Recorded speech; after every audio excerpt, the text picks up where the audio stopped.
Hi hello friends, நம்ம ஒரு ஈஸியான முறுக்கு ரெசிபி தான் பார்க்க போகிறோம். இது நீங்கள் மாவெல்லாம் அரைச்சி கஷ்டப்பட வேணாம். உளுந்துலாம் வறுத்து அரைச்சி போயிட்டு மிஷினில் கொடுத்து அரைச்சி அந்த மாதிரிலாம் கஷ்டப்படாமல் வீட்லேயே ஈஸியாக செஞ்சிடலாம். அதுக்கு ஒரு குக்கரில் 2 கப் அளவுக்கு உளுந்து நல்லா உருட்டு உளுந்தாக எடுத்துக்கோங்க. அதை ஒரு 2லேருந்து 3 வாட்டி நல்லா கழுவிட்டு நம்ம இதுக்கு 1 கப் உளுந்துக்கு 3 கப் தண்ணி, அந்த மெஷர்மெண்ட்டில் 2 கப் உளுந்து எடுத்துருக்கோம். 6 கப் அளவுக்கு நான் தண்ணி சேர்த்துட்டு இதை ஒரு 2 விசில் விட்டு எடுத்திருக்கேன். 2 விசிலில் நம்ம இந்த உளுந்து எவ்வளோ சூப்பராக வெந்திருக்கு பாருங்கள். இந்த அளவுக்கு நல்லா மசிய வெந்திருக்கு. இதை நல்லா ஆற வச்சுட்டு நீங்கள் ஒரு மிக்ஸி ஜாரில் சேர்த்துக்கோங்க. உளுந்து நல்லா ஆறிடணும். ஆறுனதுக்கப்புறம் நம்ம இதை மிக்ஸி ஜாரில் சேர்த்துட்டு நம்ம அரைச்சிக்கலாம். தண்ணி வேணால் உங்களுக்கு எக்ஸ்ட்ரா வேணால் சேர்த்து அரைச்சிக்கோங்க. ஆனால் நம்ம இந்த அளவுக்கு நல்லா வேக வச்சதுனால தண்ணி தேவைப்படாது. இப்போ நல்லா அரைச்சிட்டு நல்லா நைஸாக அரைச்சிட்டு ஒரு அகலமான பாத்திரத்தில் சேர்த்துக்கோங்க.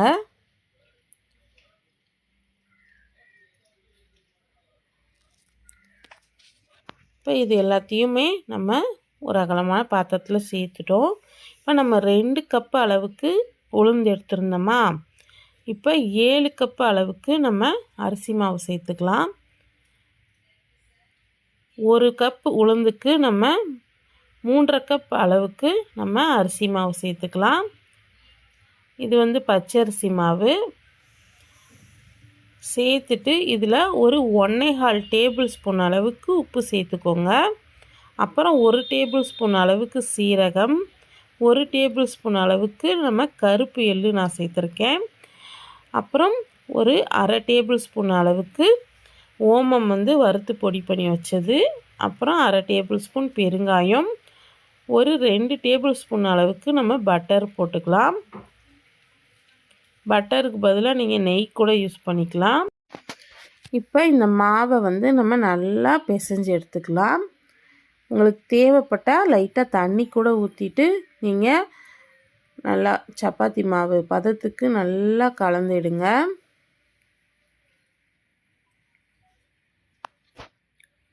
நான் நிறைய அளவில் செய்கிறதுனால கொஞ்சம் பிசைய கஷ்டமாக இருந்துச்சு. எப்படியோ பிசைஞ்சு எடுத்தாச்சு.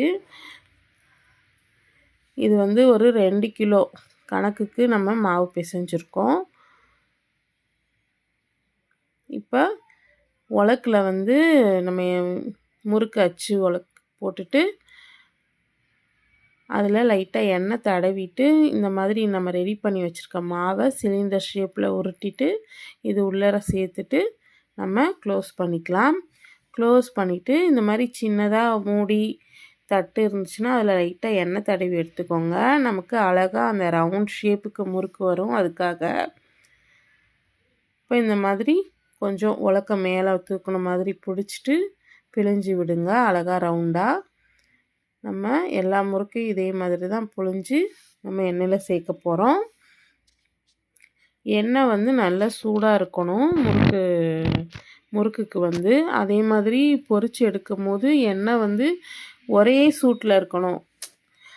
சிம்மிலையும் மாற்றி மாற்றி வச்சிங்கன்னா உங்களுக்கு முறுக்கு நல்லா பொறுன்னு இருக்காது. அப்படியே கடுக்கு கடுக்குன்னு ஆகிடும். நீங்கள் அடுப்பை சிம்மில் வச்சுட்டு மீடியம் ஃப்ளேமில் வச்சுட்டு அந்த மாதிரிலாம் வைக்காதீங்க.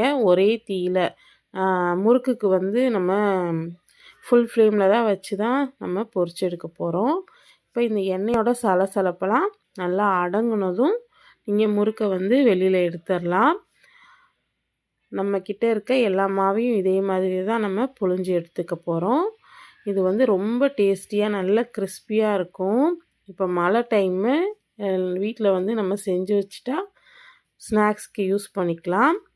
கண்டிப்பாக ட்ரை பண்ணுங்கள். இந்த மெத்தடில் ரொம்பவே சூப்பராக இருக்கும். நான் போகிற ரெசிபீஸ்லாம் உங்களுக்கு பிடிச்சிருந்தா லைக் பண்ணி ஷேர் பண்ணி சப்ஸ்கிரைப் பண்ணிக்கோங்க. உங்கள் ஃபீட்பேக்கை கமெண்ட் பாக்ஸில் சொல்லுங்கள். உங்கள் ஃப்ரெண்ட்ஸ் அண்ட் ஃபேமிலிக்கு ஷேர் பண்ணுங்கள். தேங்க்யூ.